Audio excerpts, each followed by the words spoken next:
যে রোগ নির্ণয় করা অথবা রোগীর মা-বাবার নাম নিয়ে সমস্যা নির্ণয় করা কি শরিয়াসম্মত কিনা? জিন আল্লাহ তাআলার মাখলুক এবং সৃষ্টি অন্যান্য মাখলুকের মতোই জিন থেকে বৈধ সহযোগিতা করা নেওয়া জায়েজ। এর বাইরে জিনের সংবাদের উপর নির্ভর করার সুযোগ নেই। আবার জিনদেরকে আজকাল বিভিন্ন কবিরাজরা যেরকম তাদেরকে বিভিন্ন কাজে লাগায় এবং তাদের বিভিন্ন সহায়তা নিয়ে থাকে, যেটাকে ইস্তেআনাহ বিল জিন বলা হয়, অর্থাৎ জিনদেরকে দিয়ে জিনদের সাহায্য নেওয়া। তো সেরকম সাহায্য নেওয়া নাজায়েজ।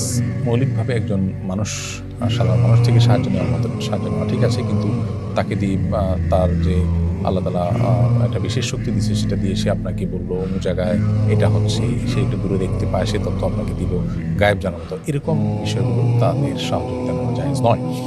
আর বিশেষ করে রোগ নির্ণয় করার ক্ষেত্রে আপনার কোনো ব্যক্তি যদি এরকম কোনো পলিসি অবলম্বন করে যে রোগীর মা বাপের নাম ধরে বললেই রোগ নির্ণয় করে দেয়, এটাও রুকিয়া শরঈয়ার পদ্ধতির মধ্যে বা শরিয়া সম্মত যে রুকিয়া সেটার পদ্ধতিতে পড়ে না।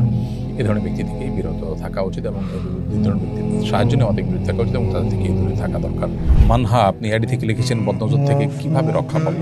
বদনজর থেকে রক্ষা পাওয়ার জন্য সাধারণত যে সমস্ত বিষয় বা যে সমস্ত বস্তুর প্রতি বদনজর লাগতে পারে, ছোট শিশু বা নিজের ভালো কিছু, সেগুলো যথাসম্ভব মানুষের সামনে প্রকাশ করে বেড়ানো থেকে বিরত থাকা, সোশ্যাল মিডিয়া ইত্যাদিতে খুব বেশি প্রসার না করা এবং যেখানে উপস্থাপন করলে বদনজর মুখোমুখি হতে পারে সেটা থেকে অ্যাভয়েড করা দরকার। এক। দ্বিতীয়ত হলো, যদি কারোর বদনজর লেগে থাকতে পারে বলে মনে হয় তাহলে তাকে অনুরোধ করে মাশাআল্লাহ তাবারাকাল্লাহ তাকে বলিয়ে নেওয়া, যাতে ইনশাআল্লাহ আশা করা যায় যে বদনজর থেকে রক্ষা পাবেন। এরপরে যদি কারো বদনজর লেগেই যায় তাহলে সেক্ষেত্রে তার হাত এবং মুখ ধোয়া পানি বা উজু করা পানি, এটা যে ব্যক্তি বা যে বস্তুর উপরে বদনজর লেগেছে তার মধ্যে ঢেলে দিলে বদনজর সাধারণত দূর হয়। এটি হাদিস দ্বারা বিশুদ্ধভাবে প্রমাণিত। আমার ব্যবসায়িক অংশীদার ইসলাম মানে না, সুদ খায়, মদ খায়, আমি ব্যবসা ছাড়তে চাই, কিন্তু সে বলছে শর্ত ভাঙলে ক্ষতিপূরণ দিতে হবে। এরকম পরিস্থিতিতে আমার করণীয় কি? ফাসিক ব্যক্তির সঙ্গে অংশীদার ব্যবসা করার কারণে ব্যক্তি ফাসিক হলেও তার সাথে ব্যবসা করাটা শরীয়ত দৃষ্টিকোণ থেকে নিষিদ্ধ নয়। আপনি যে ব্যবসা করছেন সেই ব্যবসার পলিসি কি, কিসের ব্যবসা করছেন, সেখানে কোনো হারাম বিষয় আছে কিনা, এটা হলো মুখ্য বিষয়। আপনার তার সাথে করা ব্যবসাটা যদি বেসিকলি বৈধ ব্যবসা হয়, বৈধ কোনো কাজ হয় এবং সেখানে পলিসিগত বিষয় যদি শরিয়ার সাথে সাংঘর্ষিক কোনো বিষয় না হয়, তাহলে সেক্ষেত্রে তার সাথে ব্যবসা করাতে কোনো শরীয়ত দৃষ্টিকোণ থেকে আপনার জন্য গুনাহের বিষয় নয় এবং এরকম ব্যবসা ভেঙে ফেলাও তার সাথে আপনার জন্য আবশ্যক নয়। আশরাফুল ইসলাম লিখেছেন, ইসলামের 40 বিধান কি? মৃত ব্যক্তির জন্য সওয়াবের প্রত্যাশায় খানাপিনার আয়োজন করা কি জায়েজ? মৃত ব্যক্তির তরফ থেকে তার রুহের মাগফিরাতের জন্য বা তার আমলনামায় সওয়াব যুক্ত করবার প্রয়োজনে ইসালে সওয়াবের উদ্দেশ্যে কোনো গরিবকে খাবার দেওয়াটা মৌলিকভাবে জায়েজ একটা কাজ। কিন্তু কারণ মৃত্যুর পর দিনক্ষণ ঠিক করে এততম তিনি মানুষ ডেকে খাওয়াতে হবে, এই বিষয়টি মূলত হিন্দুদের যে শ্রাদ্ধ আছে সেখান থেকে এসেছে। এটা মুসলমানদের কোনো কৃষ্টি বা কালচার নয়। দুর্ভাগ্যজনকভাবে এটি আমার দেশে নানাভাবে এস্টাবলিশড হয়ে আছে।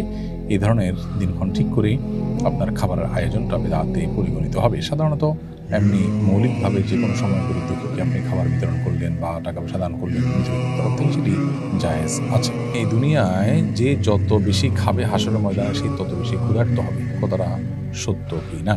এই মর্মে মুসনাদে বাজ্জার একটি হাদিস রয়েছে। সেই হাদিসের সনদ সম্পর্কে হাফিজ হাজাজ খান রাহিমাহুল্লাহ বলেছেন যে এই হাদিসের সতর্কবার্তা মূলত ওই ব্যক্তির জন্য যে ব্যক্তি সবসময় পেট পুরে খায়, অতিরিক্ত খায় এবং এর ফলে ব্যক্তির মধ্যে অলসতা চলে আসে, আল্লাহর ইবাদত করা তার জন্য কঠিন হয়, এরকম ব্যক্তির জন্য এরকম কথা বলা হয়েছে। মাঝে মধ্যে বা কখনো কখনো পেট পুরে বা তৃপ্তি সহকারে খেলে সেটা মৌলিকভাবে নিষিদ্ধ কোনো বিষয় নেই। হাদিসের ভাষ্যটা হলো সালমান ফারসি রাদিয়াল্লাহু তাআলা থেকে বর্ণিত। তিনি বলেছেন, নবী করিম সাল্লাল্লাহু আলাইহি ওয়াসাল্লামকে আমি বলতে শুনেছি, ইন্না আকসারান নাসি শাবআন ফিদ দুনিয়া আতওয়ালুহুম জুআ।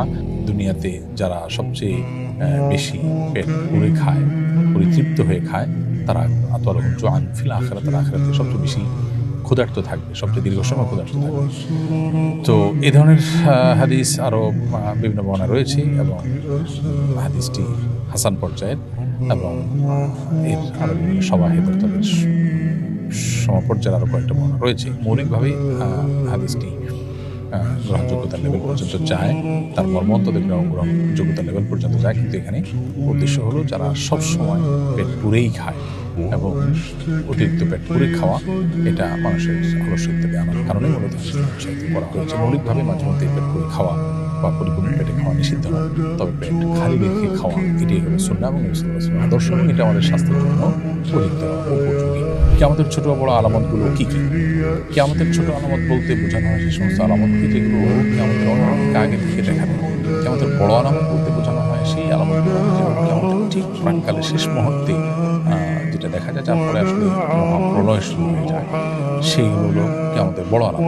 কিয়ামতের ছোট আলামতগুলো এবং বড় আলামতগুলো নিয়ে অনেক পুস্তক রচিত হয়েছে। শেখ মোহাম্মদ আলিফি সৌদি আরবের একজন আলিম, তার আশরাতুস সাআ নামে একটা বই আছে, বাংলায় এটি অনুবাদও হয়েছে।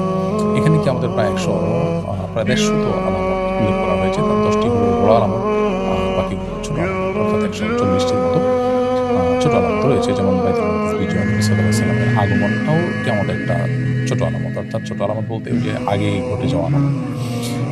তারপরে আমওয়াসের মহামারী, সম্পদের প্রাচুর্য হওয়া, তারপরে ছোট লোক বড় লোক হয়ে যাওয়া, বড় লোক গরিব হয়ে যাওয়া, সাধারণ দিনহীন মানুষগুলোই সমাজের প্রভাবশালী ব্যক্তিতে পরিণত হওয়া, নবুয়তের দাবিদারদের আত্মপ্রকাশ হওয়া, হেজাজ অঞ্চল থেকে আগুন প্রকাশ পাওয়া, ইলম উঠে যাওয়া দুনিয়া থেকে, এবং ফকিহ কমে গিয়ে আপনার জ্ঞানী মানুষ কমে গিয়ে শুধুমাত্র আপনার গলাবাজ এবং আপনার এই টাইপের মানুষজন এর পরিমাণ বেড়ে যাওয়া, জেনা এবং সুদের প্রসার ঘটা, বাদ্যযন্ত্রের ব্যাপক প্রসার ঘটা, মদের ছড়াছড়ি হওয়া, রাখাল এবং এই সাধারণ শ্রেণীর মানুষেরা বড় বড় অট্টালিকার মালিক হওয়া, মায়ের সাথে আপনার চাকরানির মতো আচরণ করা, অথবা চাকরানির পেট থেকে হয়ে বা দাসীর পেট থেকে হয়ে দাসীর মালিক হয়ে যাওয়া, এগুলোকে হাদিসে কিয়ামতের ছোটো ছোটো আলামত হিসেবে উল্লেখ করা হয়েছে। এরকম বহু আলামত আরও আছে।